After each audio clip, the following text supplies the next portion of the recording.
දැනට රජයේ පවතින පුරප්පාඩු මත උපාධිය සුදුසුකම් වන තනතුරු ක්ෂේත්‍රයන් සඳහා උපාධිධාරීන් 35000ක් බඳවා ගැනීමට කටයුතු කරමින් පවතින අතර ඒ සඳහා එක් අමාත්‍යාංශ හෝ ආයතන සඳහා වෙන් වූ ප්‍රතිපාදනයන්ට අමතරව රුපියල් මිලියන 10000ක අතිරේක ප්‍රතිපාදනද වෙන් කර ඇත.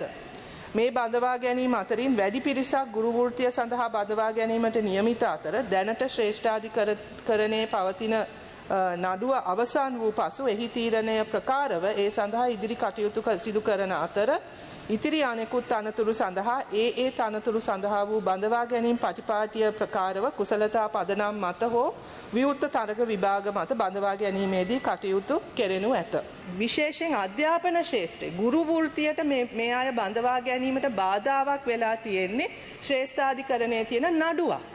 ඒ නඩුව නිසා අපිට ඒ පුරප්පාඩු දැනට පුරවන්න බෑ. නැත්නම් මෙතන ඇත්තම විශාලම පුරප්පාඩු ප්‍රමාණය තියෙන්නේ අධ්‍යාපන ශාස්ත්‍රය 20000ක් විතර.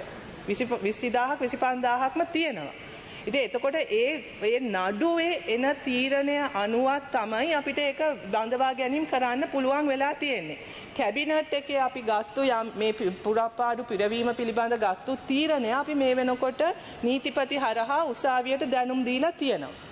ඒක ඊළඟ නඩු වාරය මම හිතන්නේ මේ අප්‍රේල් මුල වගේ එක එන්නේ.